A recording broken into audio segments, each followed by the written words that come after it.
Hi, my name is Max. I'm going to be talking about master keying today. So this talk is going to be like a slightly more advanced talk. If you're not familiar with pin tumbler locks, get ready to learn really, really fast. Yeah, let's have a good time. So as a quick outline, I'm going to cover two different styles of locks here. Pin tumbler locks, which are the most common type of lock. They're the lock that you've been picking, and they're the lock you're going to see everywhere. And then I'm going to talk about dimple locks, which are very similar, but because of how they're made, they have a very different master keying system. And this results in a really interesting both construction of master keys as well as an interesting type of attack that's significantly more difficult.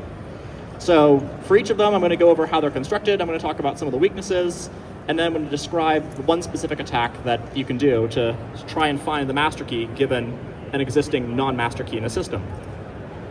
To start out with, here's a pin tumbler lock. If you have the right key, you can push all the key pins to the right height, and then you have all the pins set at shear line, and it'll operate. The most basic component of a master system using a pin tumbler lock is to add master wafers, which look like this. So what a master wafer does is it means that there are actually two separate heights that will operate the lock on that particular pin. So you can see here we have key 1, and the master wafer is below the shear line. We also can have key 2, where the master wafer is above the shear line, right? And you can see the difference if you look at the gap between the bottom and the top of the key right there. So on its own, this isn't particularly useful. One of the things here is like, great, we have two keys, but they're similar, and there's only one lock, so like we could just give the same key to both people. But the great thing about master wafers is that it means that you can actually make any lock work with any other key, more or less. So you can have one dedicated master key, and by adding the right combination of master wafers, you can make your master key work on both locks, or all locks, while the individual keys for each lock don't work on the other, right? So you can see here that A and B are both aligned at shear, and then if we put the master key into lock A, it still works. The pins have moved around a bit, but it's still going to operate. And similarly for B, right, you can see that the pins move, but every single pin gap is still at the shear line, so this will operate. One of the cool things about master keying is you don't just need to do a master key for your whole system. You can do really crazy stuff like intermediate mastering. So you can just keep throwing in wafers and cleverly picking the heights of your various keys, and you can have keys that work with only subsets of the locks. So for example, here I have a key that will work on A and B, but not on C and D. So you can see here that I've got an example with lock B, and that'll work.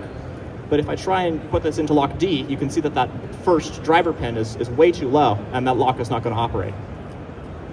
So at a sort of a basic level, what you can do with this is you can build out a really big system. And this is one of the reasons that locks are still used the way they are today. Large facilities like the one that we're in right now will have an enormous number of doors, and they'll have pretty complicated mastering systems so that you can have janitorial staff, so you can have IT, you can have administration, you can have people for individual rooms. All of that really is the reason that we still have locks, because like individual home locks are uninteresting and have been solved for 100 years. But there are some downsides to mastering. It's not just free. And the first one to talk about is pick resistance. So since we have these extra pins, right, one of the nice things is that if you accidentally sort of overlift a pin, you still have a second chance at picking it open by just lifting higher. So the ultimate result is that in general, a lock with a bunch of master wafers will be easier to pick, and in particular, it'll be way easier to rake open, because as you're bouncing around those pins, there's so many more combinations that'll work. So that's the first major drawback to mastering. Another drawback, and this is sort of a little bit more theoretical, but it becomes interesting as you build it out, is that there are multiple keys that you have made work, but there are actually extra keys that weren't sort of designed to be in your system that will also operate a mastered lock. So here we have an example where we have a lock A, and then we have a master key. And in order to do this based on the particular bidding, we had to add two master wafers, right? But the thing is, there aren't just two keys that'll operate this lock. There's a third key, because you can see we've got both wafers below the shear line, and then both wafers above the shear line. So if you have a key where one wafer is above and one wafer is below, that'll work. And there's actually two combinations of that. So in our system, even though we only wanted to have two different keys, we actually ended up with four. And it gets worse than this.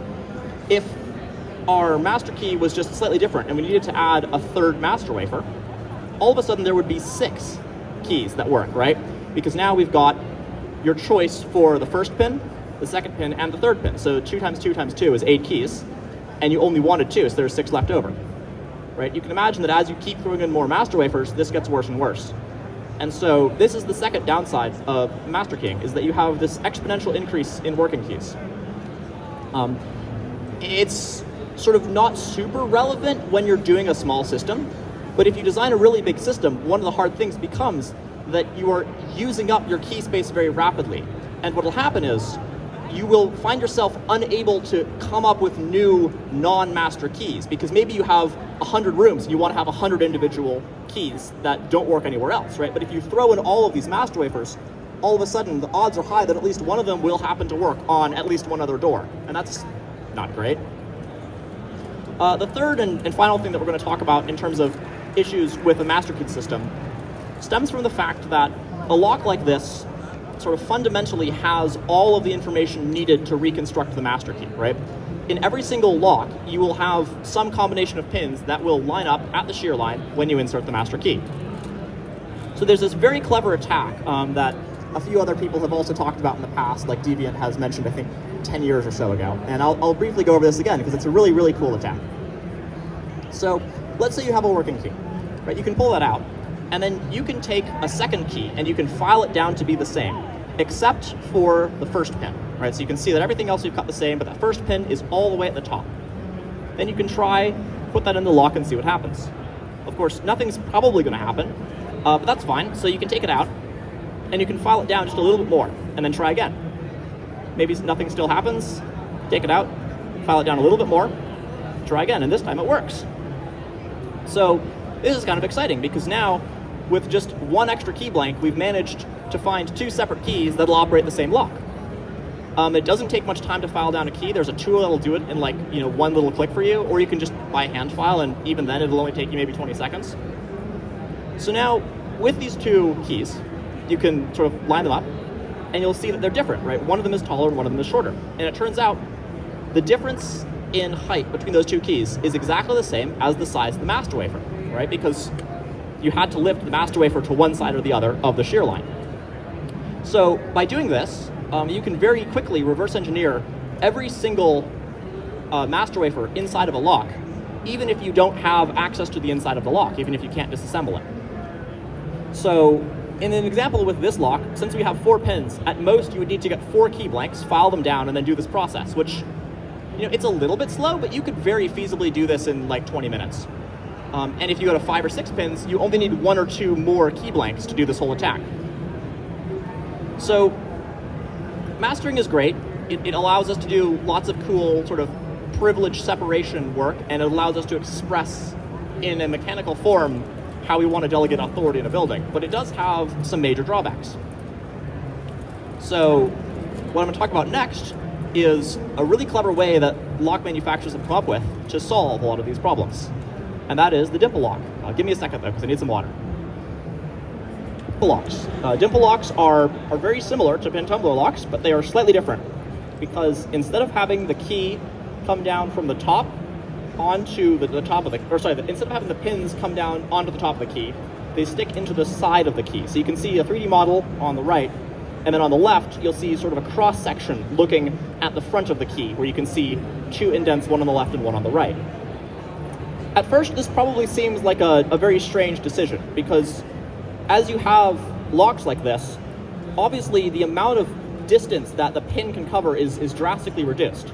So the maximum number of heights that each pin can have goes down from 7, 8, 10, down to maybe 3 or 4.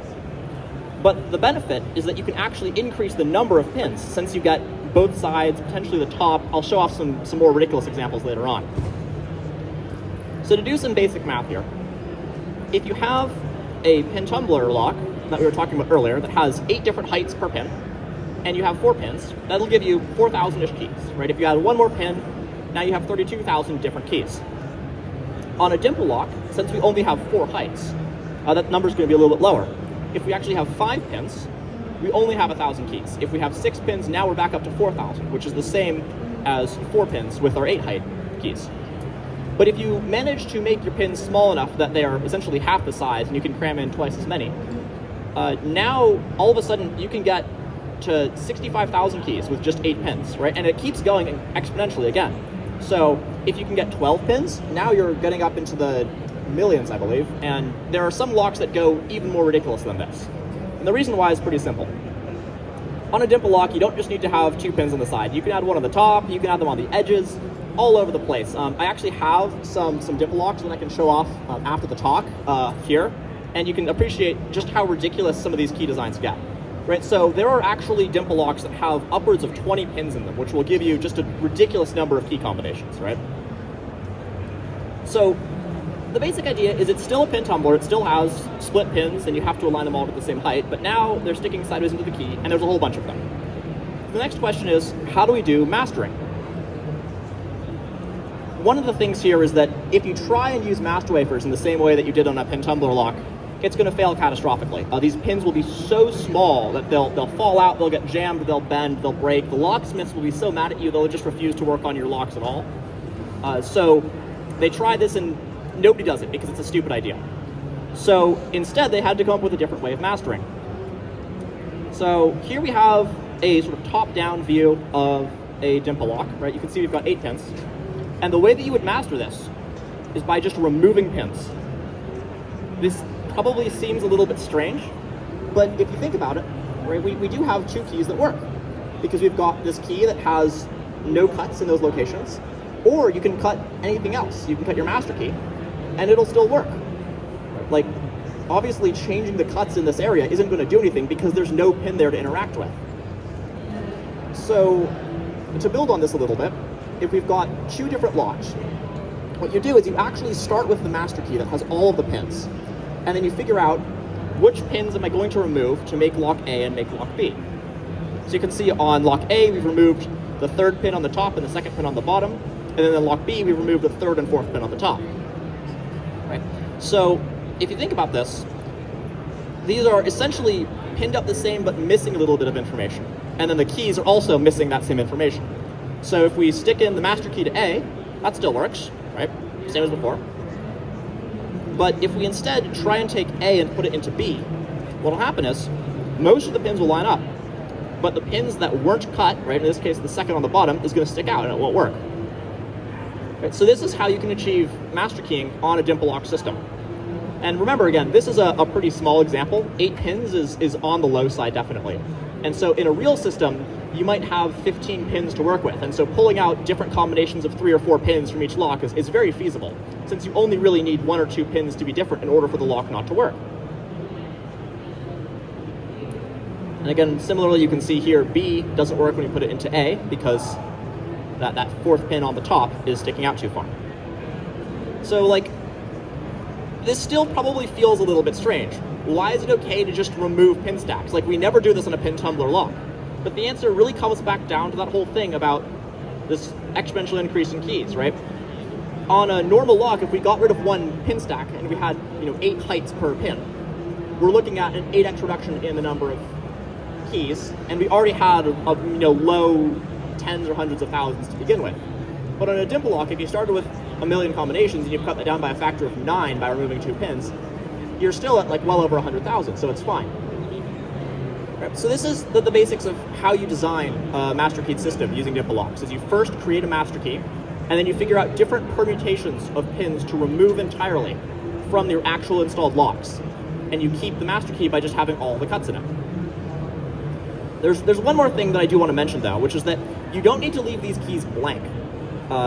If you look at, pin key A, for example, all that matters is that the cut on key A is not the same as the cut on the master key. So you could cut false pin indents into the dimple lock. And so now, when you look at your key, you can't even tell which pins are real and which pins are not by looking at the key, because you just have a giant row of cuts of which some are real and some are just completely fake, right? This means that even if you have 10 keys and you look at them, you still are going to struggle greatly to figure out like what your actual master key is. So let's talk about some drawbacks, right? And compare them against pin tumblers. So the first one is lockpicking. I mean, here's the front view of one of these dimple locks. You've got 4 sets of pins sticking out at odd angles into the keyway. To get to the 2 ones at the top, you're going to have to weave around the ones on the side. This is just a mess. And remember, you might have 12, 15, 20 pins. So setting that many pins without oversetting ones and without running into another pin in the way of the keyway is just a massive pain. I do have some dimple locks if you want to try picking them. Good luck. There's probably like 5 people in the city right now who can open the hardest one that I have. So that's the first thing. The second one is to talk about that exponential increase in working keys, right? So technically, we've actually made this worse, right? Having a master wafer only increases by a factor of 2 the number of working keys. Removing a pin stack entirely could increase this by a factor of 3 or 4, or however many different heights your pins have. But since we had so many pins to begin with, this really just doesn't matter. Like, oh no, we're down to only 200,000 working keys. Like, nobody's going to stand there and try 200,000 keys, right? In cryptography, this would be a horrifyingly low number, but in the real world, like, you are counting seconds, and those seconds will add up, and you don't have millions of seconds spare. So the last attack that we talked about was this whole reverse engineering process. And it turns out that reverse engineering is also dramatically harder. So as I mentioned, right, you have keys that have fake cuts and real cuts. So in order to do this whole process, we need to go further now. You actually need a new tool, which is going to look basically like this. You could use a lockpick, but you really want this to be as sharp as possible for better feedback. And basically what you're going to do is you've got your key that works, and you've got this tool. And you're going to feel every single pin inside of the lock. And you're going to tell if there's a pin there or not, right? Because if there's no pin, it'll either be hard metal or there'll be an empty hole. So we can see here, we've got a pin on the left on the bottom. And then we can look at our key and go, okay, that's a 2 cut. So that's good. Then we feel there's nothing in the second slot, so we don't know. Even though there's a 1 cut on our key, it doesn't matter because that's obviously a fake cut. Then similarly, we've got a 1 cut and then a 2 cut. Flip it around, same thing, and then we'll end up here, right? So now we've mapped out 6 of our sort of theoretical 8 pins that we need for our master key. But here's the problem. So since there were no pins in those remaining stacks, there is literally no way to use our key to figure this out. So what you're going to have to do now is find another lock. So now you're going to go through and you're going to feel all the pins, and you might find, oh hey, here's a pin that's in this lock that was not in my lock. So you have somebody else's lock that you've been poking around with, which is already super suspicious, and you go, oh, there's a pin here, so I need to figure out what the correct height is. Well, the problem is, you can't just stick your key in. You can't really lockpick it easily, so what do you have to do? You have to duplicate more keys. And unfortunately, for a number of reasons, this is also harder than the attack originally, because you can't file a dimple into a key. You have to now machine that very precisely. Right? This is what a key looks like. So, you can see that unlike just filing away from the top, now you need to get a nice, precise rotary bit or something. It's going to be a pain. And this was, for a long time, one of the great strengths of these systems, was that even if you got a key blank, it was going to be really hard to make it into the key that you wanted, and the key blanks were fairly restricted. But there's a problem, which is modern technology. So, resin printers, game over. Like this, it's hard to express just how bad this is for lock manufacturers. Key control as a concept is entirely dead. There is no key control left in the world because some idiot can have a $200 resin printer from the local hackerspace, spend like 20 minutes in Fusion 360 and have a set of brute force keys. For what it's worth, modern keys, they try and add like interactive elements. So they'll actually have moving bits inside of the key where as you stick it into the lock will push against the moving bit and cause something else to move in a way that a passive key could not. But it turns out that in most cases, this is just like a ball bearing stuck in the key, and you can get a similar effect by making a little dot on a long flexible stick in your 3D print. So like there's this crazy guy on Discord who's like printing keys for one of the most secure locks ever made. He's like, yeah, I have a fully parametric model. I can do any key you want. It's all kind of a disaster. But yeah, key duplication is super easy now. So what you do, you have this new lock, right? You already know 6 pins from your working key. And now you just know that you want to look at that second pin on the bottom. So you print 3 different options, right? You print the lowest cut, the middle cut, and the deepest cut, and then you just try them all. So we try this one, the 1 cut, that doesn't work. 2 cut, still doesn't work. 3 does. All right, great, we figured out 1 more pin.